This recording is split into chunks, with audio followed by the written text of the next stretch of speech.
Hello, my name is Anne. Sometimes I make mistakes, and hidden in an old bar on the river, your new allies have plans to share with you. Meet with the Loyalists' inner circle to learn what they've got in mind. Welcome to the Hound's Pit Pub. Dunwall brand whiskey. There we go. You'll notice smoking a little bit sharper. Did turn up the graphical fidelity to high. I expect they're hard at work in there. Best join them. They'll help you get whoever really killed the Empress.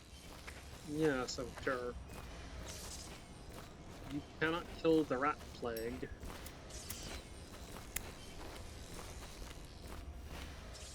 Unbreakable metal door. So it's starting at last, Admiral. We've found our man. Even after 6 months in Cold Ridge Prison, he slipped out like it was nothing. Yes. We can continue this later, Lord Pendleton. The man of the hour is here. Corvo, I'm Admiral Havelock. A true servant of the Empire, like you. Until the Lord Regent purged those of us who wouldn't recognize his claim on the throne. And I'm Lord Trevor Pendleton. I represent the nobility in our little group. But we all act as equals here at the Hound Pit's pub. This is a momentous occasion, Corvo. I'm going to come out with it.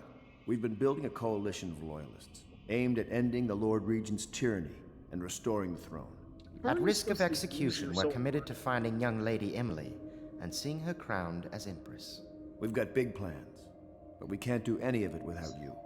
We need your skills, your ability in a fight, and in helping us, we're going to help you destroy the men who murdered the Empress. Sorry, did you say Sorry. big hands? You must be exhausted. We can discuss this further after you've recovered.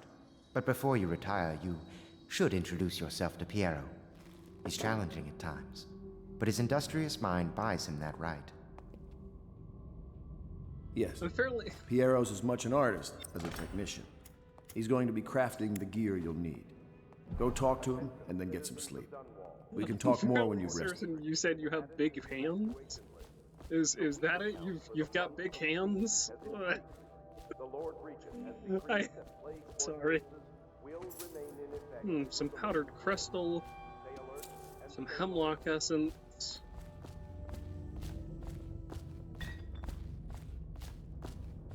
Havelock has big hands? Is that what we said? I couldn't hear you over the size of your hands.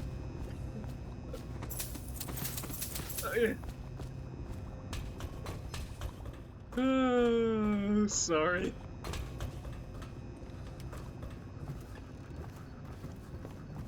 Oh. Hello there.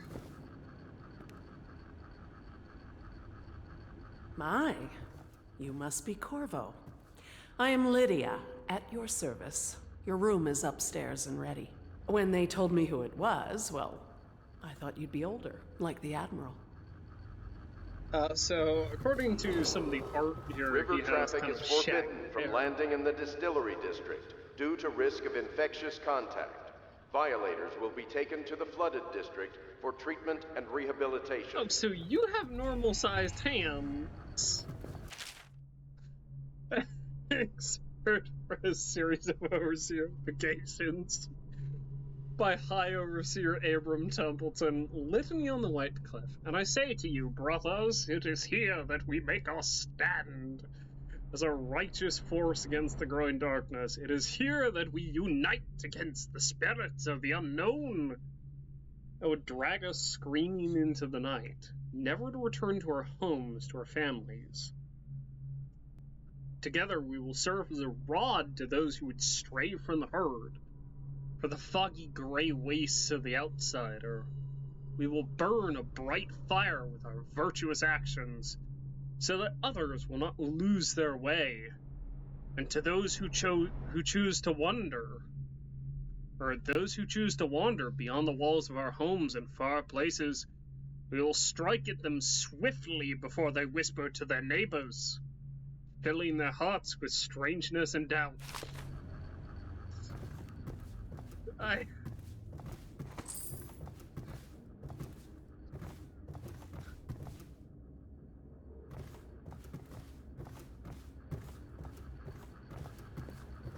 Lydia, how come everybody else has giant hands?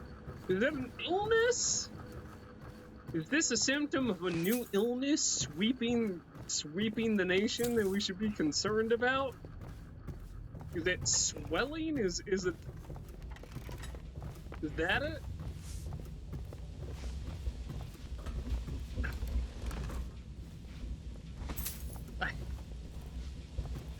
Should I be concerned?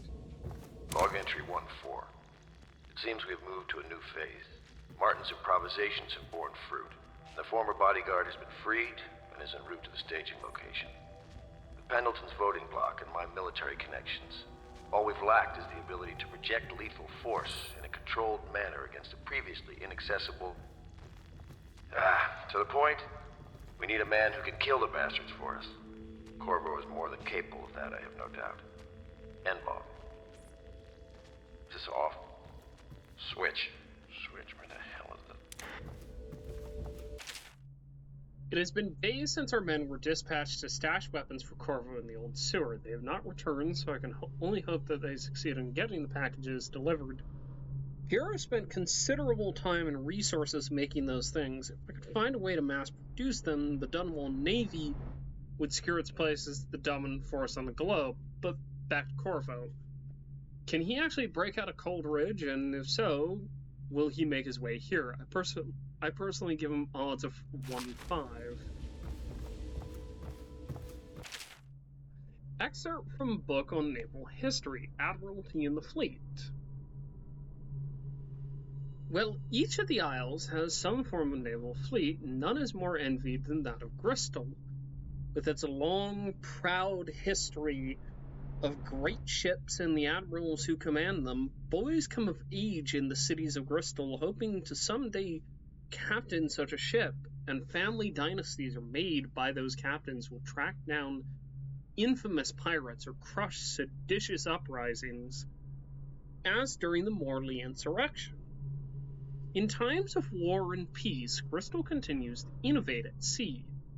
The ship designs of Anton Sokolov now represent the highest standard in the whaling trade, allowing crews to haul their kill up over the deck and begin the butchering processing even as the ship returns to Dunwall.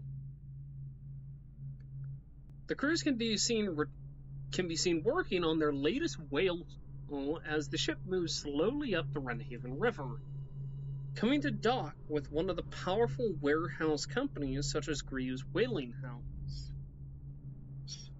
Suspended in the rigging overhead and backlit by the setting sun, the silhouette of one of these creatures makes a moving sight as it cruises to its final resting place in the industrial heart of the capital city. So, real quick, I am going to write down every book I read. We'll see how long this lasts, because I'm me. But Admiralty in the Fleet has been written down. Okay. Gaffer's Tale, Volume 1, or Gaffer's Tale Early Adventures.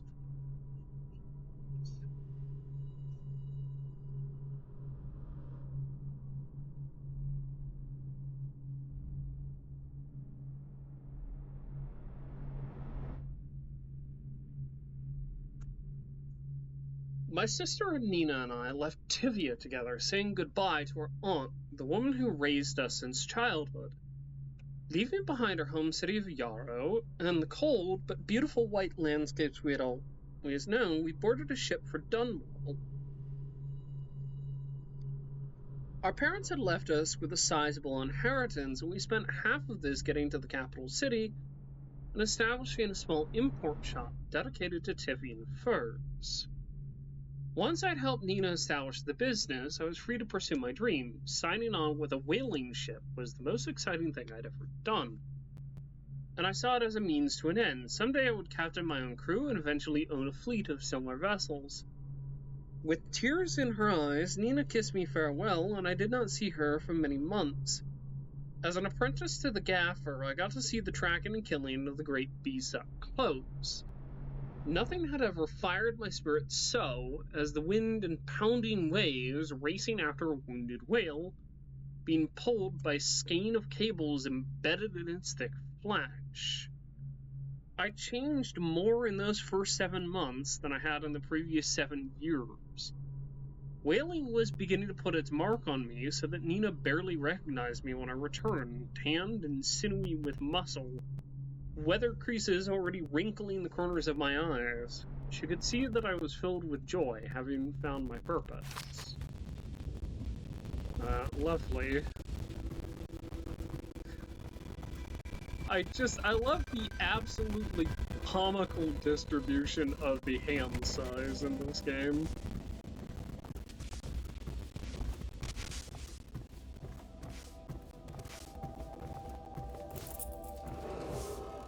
Do not attempt to house or care for a friend or family member who shows signs of blood on their face and chest area. The only way to help them is to bring them to the City Watch. They will be taken to the flooded district for treatment. Okay, Litany on the White Cliff.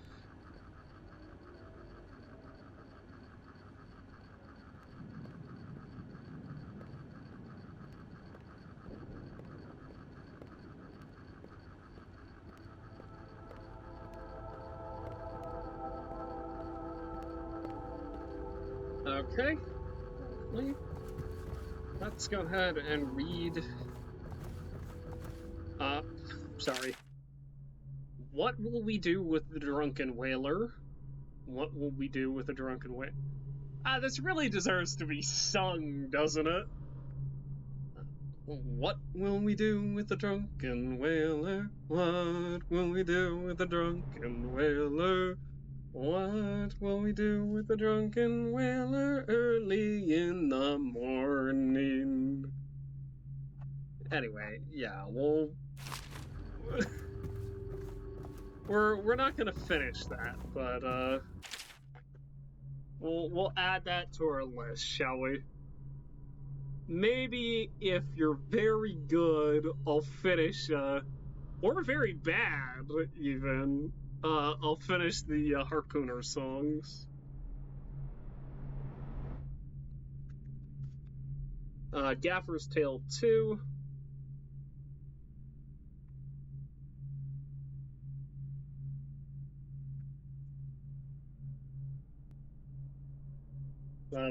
Gaffer's Tale Volume 2, or A Gaffer's Final Passage. After more than a quarter of a century, I am done with whaling, too broken to continue. I've seen all the corners of the isles and made more coin than most men see in a lifetime. But it's all gone. I've lived through an emperor and watched his daughter take the throne. Fair young empress she was, but slain so young. Everything beautiful comes to die. I've eaten every port in the known world and sailed in the loneliest waters you could imagine. I've seen the cliffs around Pandyssia. Even the best of it doesn't give me an ounce of joy.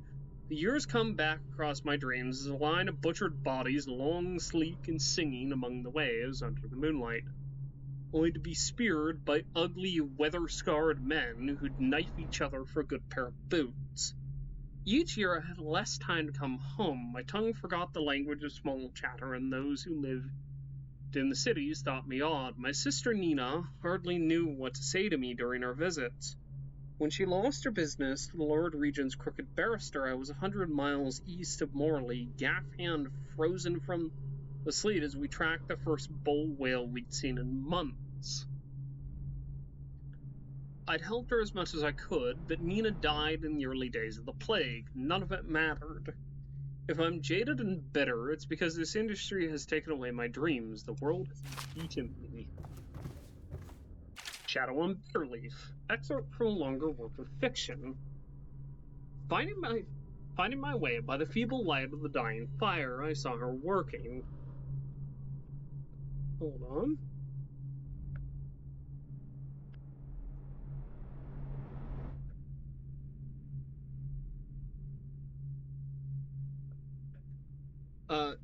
A large needle moved in her hand, following precise esoteric patterns, knots and loops of seamstress craft from ancient days. Beneath her needle, his body clenched and shuddered, shaking the wooden table. A morbid fascination pushed me closer until she turned her blank face toward me, resting the needle in his flesh. With a refined tone, she addressed me. So you are the lover, I presume. You too have been unfaithful, and it is now your turn to be mended. Young Prince of Hivia.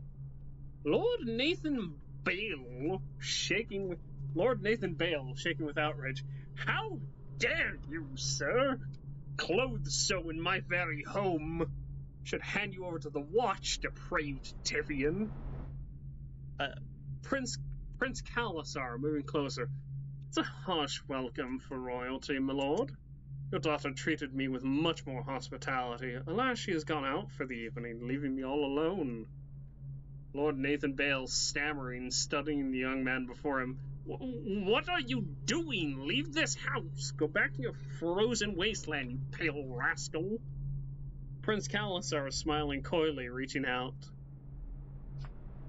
No need for anger between us, Lord Boyle. Is it so wrong for me to be here? As I've proven, I've developed an affinity for you and your family. Oh my, Kalasar, your skin is so warm it burns!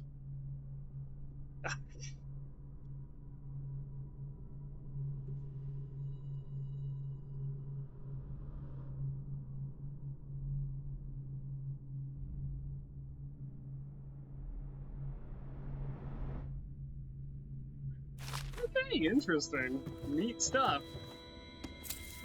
Let's snatch the coin there. Oh, I'll close the toilet. Attention Dunwall citizens. Be advised, the river crust infestation has spread downriver, as far as the river mouth and flooded district. Do not attempt to approach or destroy a river crust. Any items recovered from doing so are considered state property.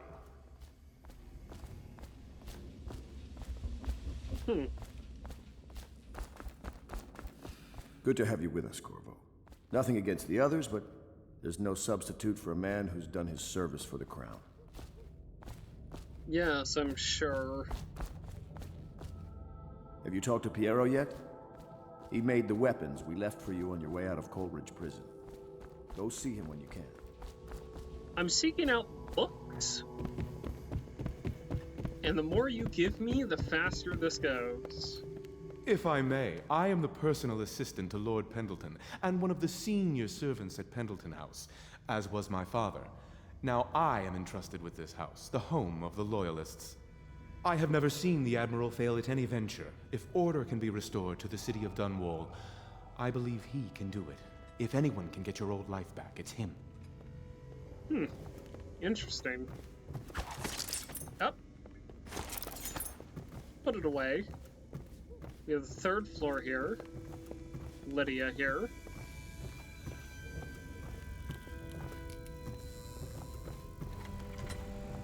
We have an interesting room, crackling electricity that I can hear in the background.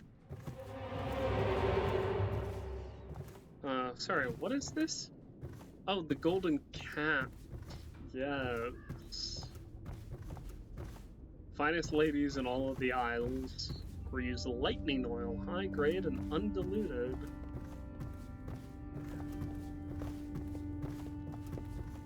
The Admiral served in the Navy under the Empress, but something happened with the Lord Regent that drove the Admiral out.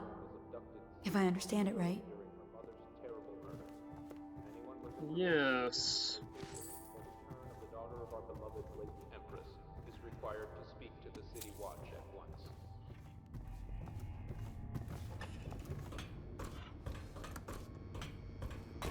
I wonder if...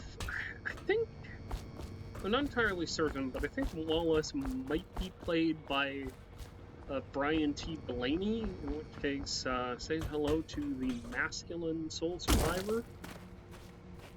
Don't mind me, I'm just shattering my legs. I once served under Admiral Havelock. Captain Havelock then.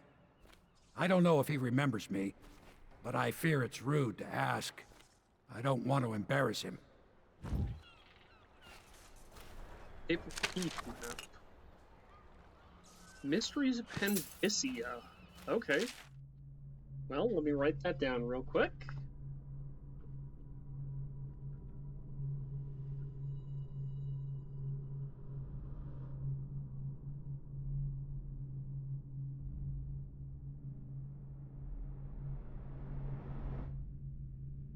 Okay.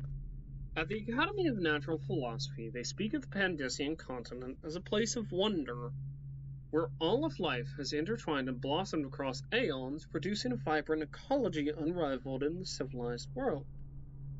The overseers of the Abbey of the Everyman, by contrast, talk of horror and heresies of cults of sub-men engaged in brutal, perverse rituals. I'm beginning to suspect this Abbey of the Everyman might not be good folks. The few who have traveled to the far continent and come back to the Isles, those who have actually touched the soil there, have returned with notes that describe vast deserts, deep jungles, and outlandish creatures that defy belief. Once in a generation, a great effort is mounted to build a colony there in hopes of this someday growing into a port city to rival Dunwall itself. But to date, these attempts have all ended in madness and failure.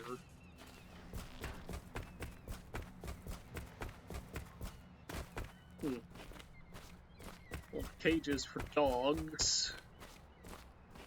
Indeed, the dog's shape are a little unusual. A little odd. Heavy and odd. Lovely. I'll be crafting your weapons and gear. All custom work. For you, I will create the tools of a master assassin.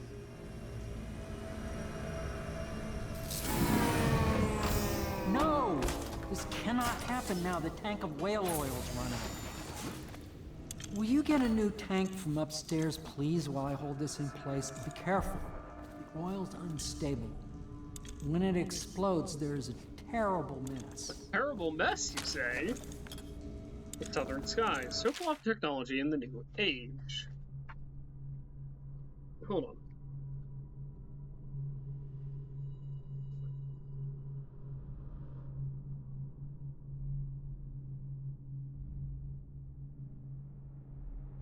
One of the advantages of Sokolov's technologies is that they share the same magnetic socket. For the tanks of processed whale oil that they use as fuel. When a tank is exhausted, another can be plugged into place with ease, and the process is simple enough that any common workman or even the lower guardsmen of the City Watch can handle the task. This applies to the arc pylon and wall of light security systems, as well as the powered carriages used for transport by those few who are wealthy enough to afford them. The only downsides of Sokolov's design is the volatility of the tanks themselves. A few incidents have occurred, resulting in damage to property or bodily harm whenever one of the tanks is exploded.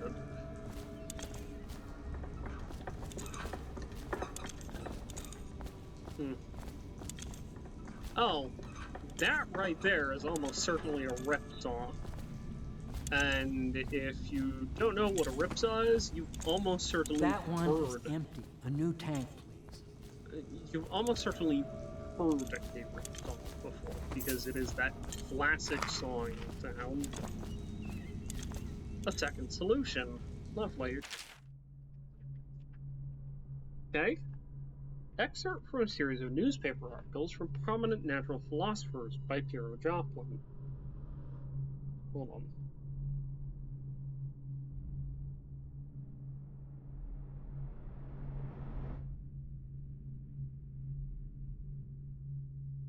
It is through no fault of my own that the average citizen has expressed a preference for Sokolov's elixir over my own formula. Sold as Piero's remedy, a name which I did not choose if you must know the truth. The public has spoken its usual message of idiocy, spending their coin as a means of selecting Sokolov's formula over mine, which I believe to be equal, if not superior. Much has been made over the popularity of these concoctions as a means of resisting this remarkable new plague. I say remarkable because this strain works with an efficiency we have not seen in the history of the Empire. This plague, now making its way through the city of Dunwall, is unrivaled in its effectiveness. I have studied it within the blood of those so afflicted, and it is nearly perfect, elegant, in fact. And while it is true that Piero's remedy and Sokolov's elixir are known to protect the body against the plague equally, mine has its own properties not fully understood, which relate to the mind itself and the spirit, and it is in this way that my formula wins out. Here is where one should pay attention to this contest. For you see, Sokolov's elixir, with its emphasis on the brute animal body, is a crass goob better suited for livestock. The subtle and secret variants in the key ingredients making up Pierre's remedy ensure that it works on the higher functions that separate humankind from the mindless blue-jawed hagfish swimming in the Renhaven River.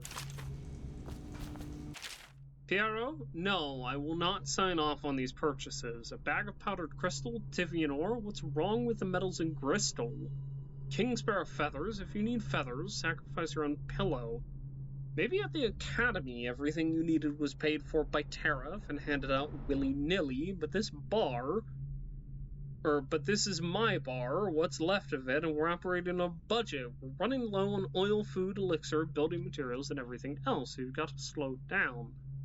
While I'm footing the bill, I will not approve your purchases unless they're absolutely required. No more copper wire or special herbs. If you need those things, go out and scavenge them. Half the city is in ruins, so no one is going to miss any of the odd crap you seem to need. Admiral Havelock.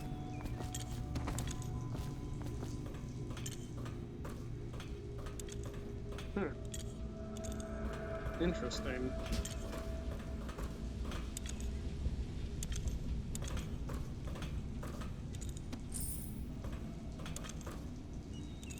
The Academy teaches that absurd idea that the energy in whale oil arises from the need to maintain life functions at extreme ocean depths. The pressure and the cold are too much to endure without it. I speculate that a human being might, by a process of adaptation, produce high-energy humors in the body. I could build a tank that would slowly increase pressure on a subject over a long period of time, and then observe them for years if need be, to see if the formulation of energetic substances develop. Surely the Empress would be able to furnish me with facilities, subject to the necessary legal amnesty. Sokolov no longer has the upper hand with regard to supplies of whale oil. Good Admiral has paid for the installation of my own system, which will enable me to work in this place. The oil tank dispenser, when activated, will produce an empty vessel for filling. When the empty tank is held near the oil tank refill pump, the magnetic attractor should take the tank and lock it in the correct configuration. Using the lever will begin the refilling process. Once refilling is completed, the tank can be removed and placed in service.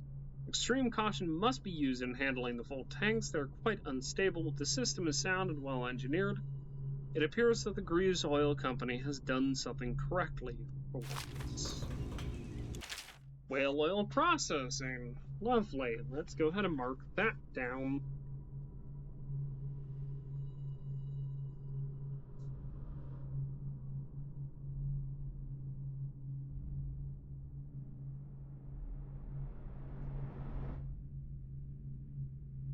Out at sea, they secure the beast with hooks, with lines cast from the main ship from several smaller boats.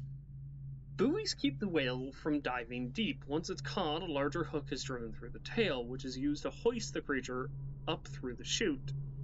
They moan and bellow for some time as the men get them onto the deck, then lift them into the scaffolding overhead.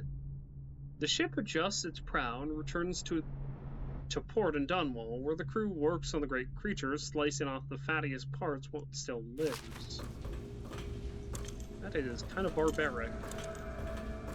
Whale vivisection. Remarkably, each species... Hold on.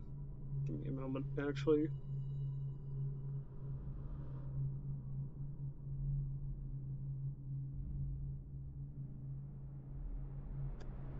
How many of these are there?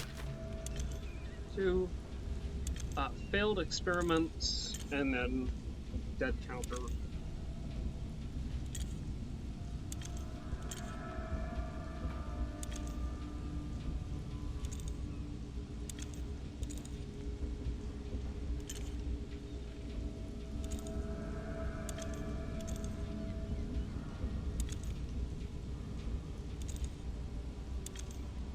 Dead counter responsibilities.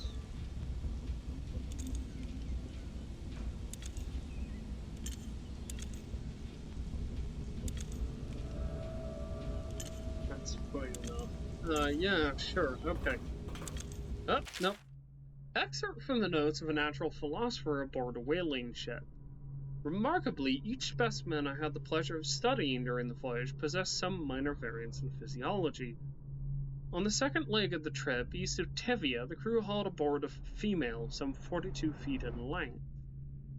I estimated she weighed 35 tons, and the ship sat low, rocking side to side through the night with her thrashing. By candlelight, I took her apart, sketching and taking notes. Against her bellowing, I cut into the mass of tentacles around her mouth.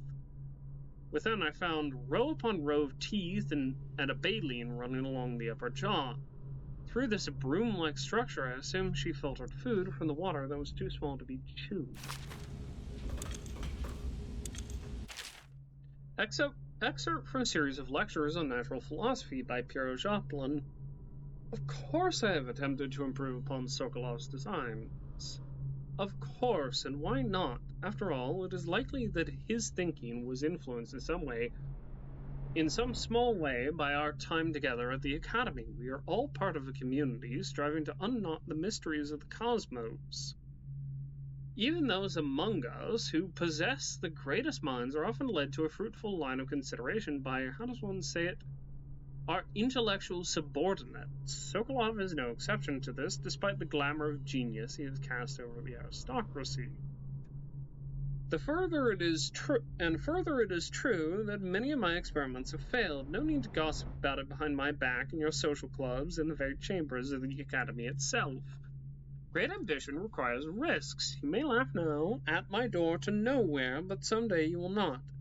Your children will likely see it as commonly as you see the electric lamps lighting our streets at night. But a few short years ago, you would have laughed at Sokolov's arc pylon or wall of light. Your laughter, your condescending smiles, they are nothing but evidence of your own limited imagination. Excerpt from a manual on a new city watch procedures. Commissioned by the Lord Regent, in the face of the growing plague crisis, the dead counter is a position that will only be given to officers, usually of junior or middle grades. In most matters of edict or curfew enforcement, these officers will defer to the acting officer on duty. However, any dead counter will have command in situations relating to the plague and handling of the dead, including those with the late-stage plague symptoms, called weepers in common parlance. Starting in the month of rain, interested officers may apply for the test and, if accepted, for the 2-week training tour. Pay will be administered in coin and rations of elixir at 1 1/2 normal pay grade. So time and a half, basically. Lovely. Let's see, I don't see anything underneath there. We are going to pick this up. We're going to plop it down here, and then we're going to drop a save because I'm going to do something stupid. Perfect. Now plug it in. Okay.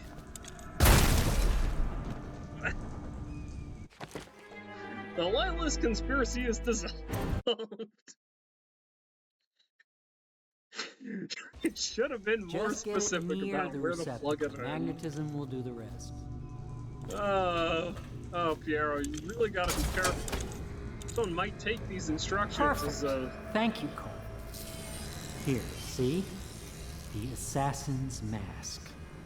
You're a wanted man, so everyone in the city knows your face, but this mask will mean terror to them. If you just hold still, the fit must be precise. There. Can you see normally? Send the lens out of alignment. There. Better now? I could create more for you. Upgrades for your gear, weapons, munitions. But our situation here is desperate.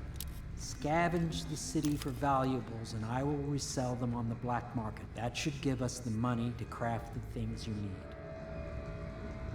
Tell me what I can make for you. Yes, let's have a look. obviously very keen to be buying sleep bolts here.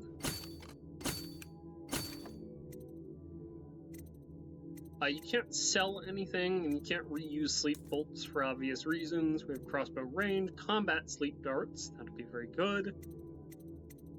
However, I think the very first thing that we need to do...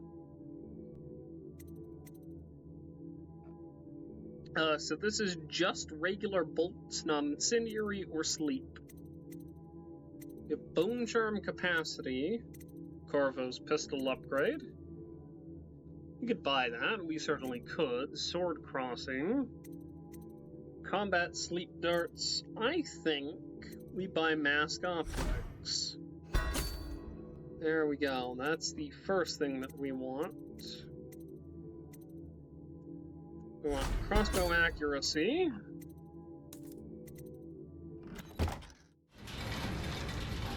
You must be exhausted. I advise that you get some sleep. Your life will get even more difficult soon. You should rest while you can. I'd like to look around a little Very while well. before I You know best. bed down. Let me know if you need anything more. Namely, I have one thing I need to do here. Yep.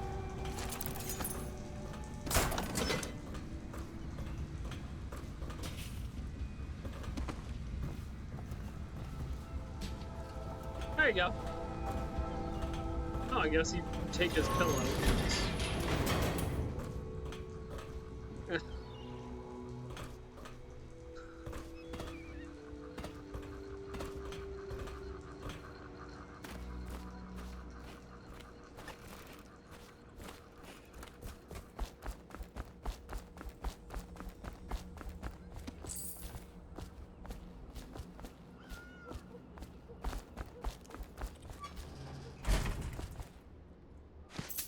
King Sparrow feathers here. Vivian ore. Report any sickness. Hiding the plague is punishable by death. House with a nice big red X and has been sealed off. Abandoned apartment deeded. Fascinating. We have Sokolov's elixir. We have a grody trash bin. Yeah, you like that? You like how I busted out the word grody? That's fun. Doesn't look like there's anything. Oh, no. Oh.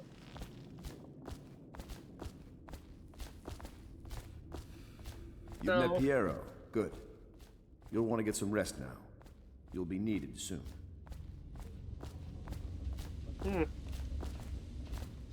Is your full name, is it, Havelock has big hands? Is that it? It's like, we get it, he has big hands. What is your obsession with that? It's just fascinating to me is all. Like, the hand to general body ratio is a little wild.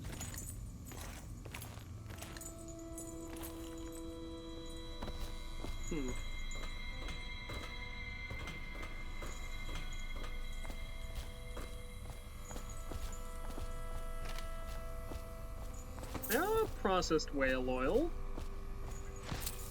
More processed whale oil. There we go. We're gonna get all of our good upgrades here. Might even buy Corvo's pistol. Is the man dangerous? Yes, very much so, but no need to fear. He is here to work with our masters. People say he killed the Empress. Of course he didn't. People are foolish and believe whatever they're told. Okay. If the Admiral trusts him, then so will I. Hi. Admiral Havelock made it very clear that we aren't to carry lamps outside. Inch-mouth decor plate, thank you. The pouch.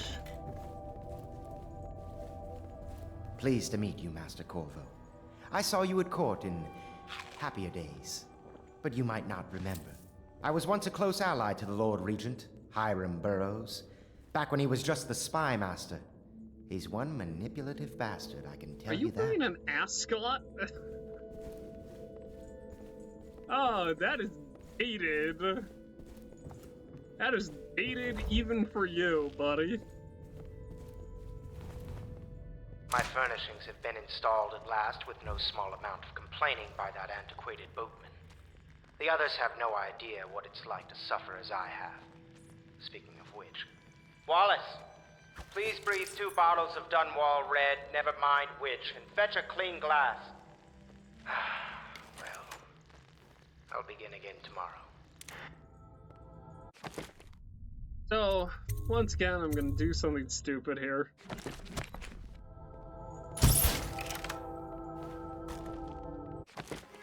The Loyalist conspiracy is dissolved.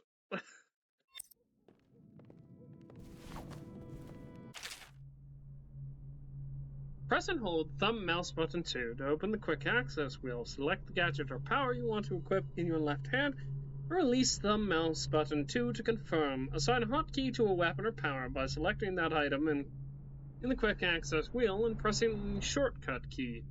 There are 10 shortcut keys, and you can reconfigure the bindings in the options.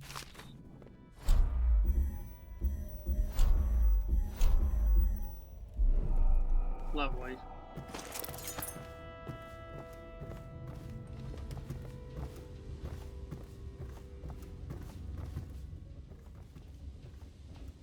So, we'll not be marking down journals, just because those are going to change as time goes on.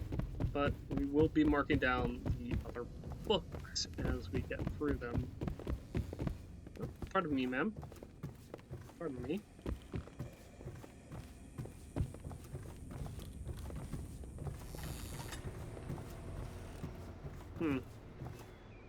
Nothing up in the rafters, it looks like. It's quite cold up here, perfectly honest.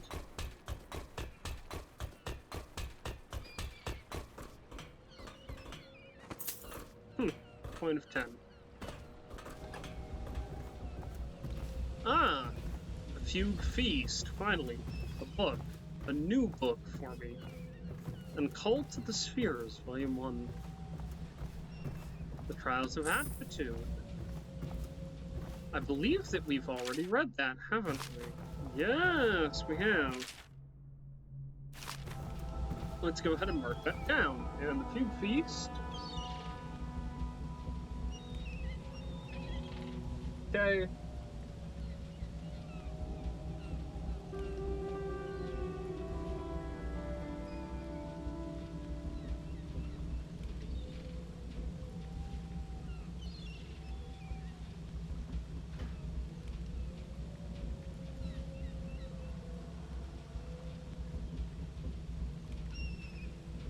Okay, and what's the other one in here? It's called the Call to the Spheres.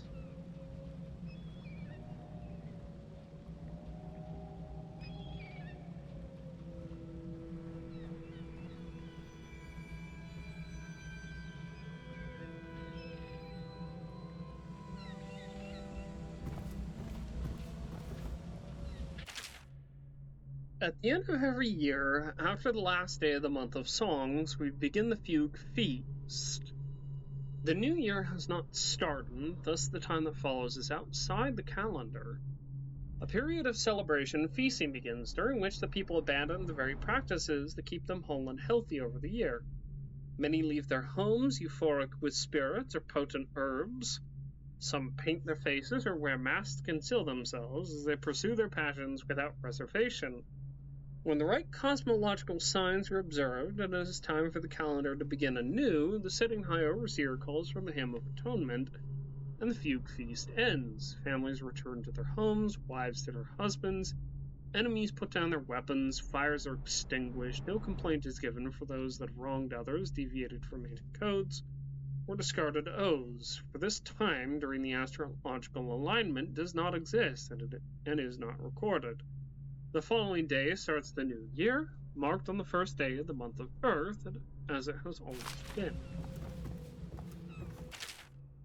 Call to the Spheres. Excerpt from a work of fiction. Early chapters. My stomach twisted as the engines of the odd vessel roared louder. It was the creation of Orchado, third prefect from the Academy of Natural Philosophy. He was exhilarated, savoring each of the small craft's undulations. Orchado pulled a lever, and a great gout of smoke surrounded us. The smell of burning whale oil grew unbearable as the machine propelled itself upwards. I was too afraid to look through the window, which suddenly didn't feel thick enough. As if knowing my thoughts, Overseer Bryn looked at me and smiled. Recite some of the litany, my pupil. We'll protect your heart from the turpitude of the void on our way to the outer spheres. So a little bit of a sci-fi novel tucked away. Well, quite thoroughly tucked away in this semi, I guess, sci-fi game.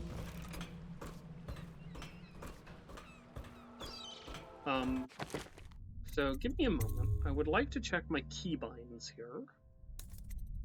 I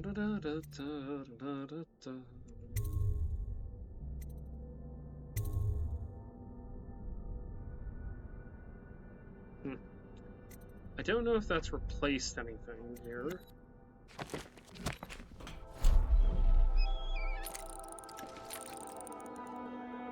With these buoys with light. The Hound Pet's pub. Well, what do we say before we go to bed here? We call it, because I've done quite a bit of reading this episode.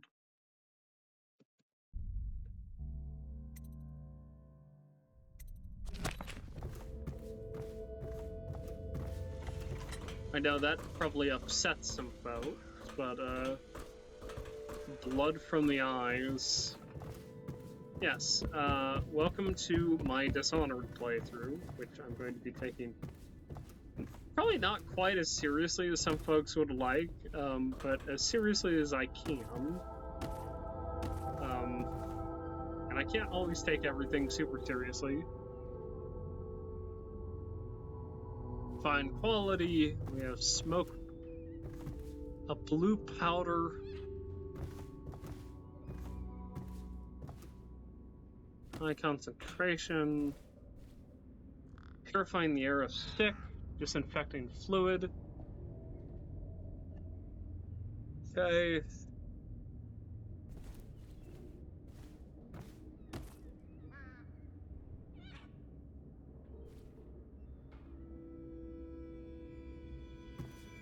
Oh, is this the...